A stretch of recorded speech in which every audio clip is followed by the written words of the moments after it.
அனைவருக்கும் வணக்கம். இன்றைய கதையின் பெயர் 7ஆம் நாள் சிறந்த நாள். நினைவூட்டல் வசனம் ஆதியாகமம் 2ஆம் அதிகாரம் 3ஆம் வசனத்திலிருந்து எடுக்கப்பட்டது. அது தேவன் 7ஆம் நாளை ஆசீர்வதித்து அதை பரிசுத்தமாக்கினார் என்று கூறுகிறது. செய்தி என்னவென்றால், ஓய்வு நாள் கடவுள் நமக்கு அளித்த சிறப்பு பரிசு. யார் கொடுத்தார்கள் என்பதை நினைவில் கொள்ள முடியவில்லையா?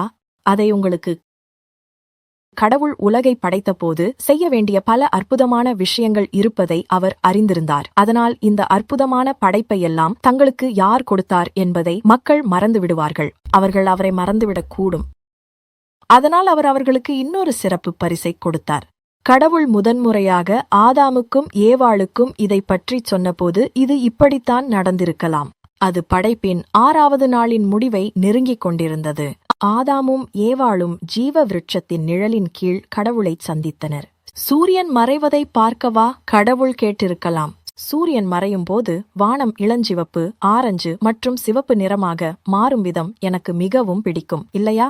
வாழ்க்கையின் முதல் நாளில் சூரியன் மறைவதை பார்த்து ஆதாமும் ஏவாளும் கடவுளுக்கு செவி சாய்த்தனர்.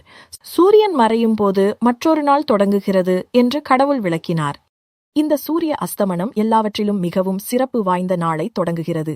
இந்த பூமியில படைக்கப்பட்ட அனைத்தும் உங்களுக்கான பரிசு. அழகான மற்றும் சுவாரஸ்யமான விஷயங்கள் நிறைய உள்ளன.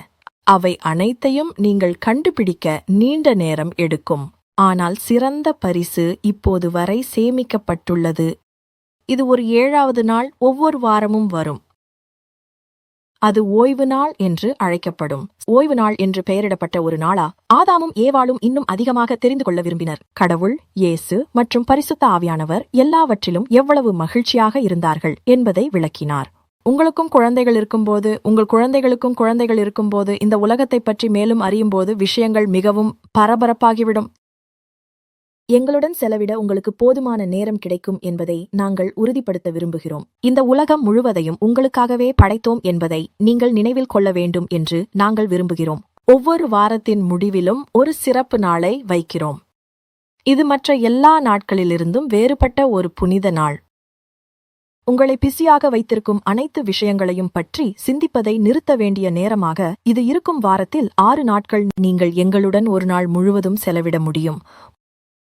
முதல் ஓய்வு நாளில் காலையில் என்ன நடந்தது என்பதை நாம் கற்பனை செய்து பார்க்க மட்டுமே முடியும். ஒருவேளை கடவுள் ஆதாமையும் ஏவாளையும் ஜீவ விருட்சத்தின் நிழலுக்கு அழைத்திருக்கலாம். ஒருவேளை கடவுள் ஓய்வு நாளை பரிசுத்தமாக கொண்டாட அதை நினைவில் வையுங்கள், அவர் அதை முதலில் சொன்னபோதுதான் என்று சொல்வதை அவர்கள் கேட்டிருக்கலாம். ஒருவேளை தேவதூதர்கள் அவர்களுக்காக பாடியிருக்கலாம், அற்புதமான இசைக்கருவிகளை வாசித்திருக்கலாம். திட்டமிடுவதில் தாம் எவ்வளவு மகிழ்ச்சி அடைந்தார் என்பதை பற்றி கடவுள் ஆதாமுக்கும் ஏவாளுக்கும் சொல்லியிருக்கலாம். அழகான உலகத்தினை என்ன ஒரு அற்புதமான நாள்!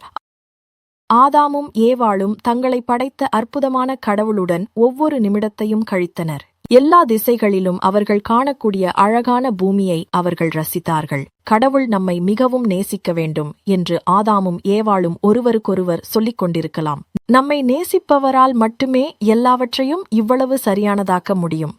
அவருடைய அன்பு நம்மை அவர் மீதான அன்பால் நிரப்புகிறது. ஏதேனில் ஒவ்வொரு ஓய்வு நாளிலும் ஆதாமும் ஏவாளும் கடவுளை சந்தித்தனர். ஒவ்வொரு ஓய்வு நாளிலும் அவர் தங்களுக்காக உலகத்தை எவ்வாறு படைத்தார் என்பதை அவர்கள் மீண்டும் நினைவு கூர்ந்தனர். அவர் அவர்களை எப்படி படைத்தார், அவர் அவர்களை எவ்வளவு நேசித்தார் என்பதை அவர்கள் நினைவில் வைத்திருந்தார்கள். ஒவ்வொரு ஓய்வு நாளிலும் நாம் ஒரு நாள் முழுவதும் தேவனுடன் இருக்க முடியும். கடவுள் நமக்காக படைத்த இந்த சிறப்பு நாளை நாம் அனுபவிக்க வேண்டும் என்று விரும்புகிறார். நாம் அவரோடு இருப்பதை அனுபவித்து அவருடைய அன்பை பற்றி அதிகமாக கற்றுக்கொள்ள வேண்டும் என்று அவர் விரும்புகிறார்.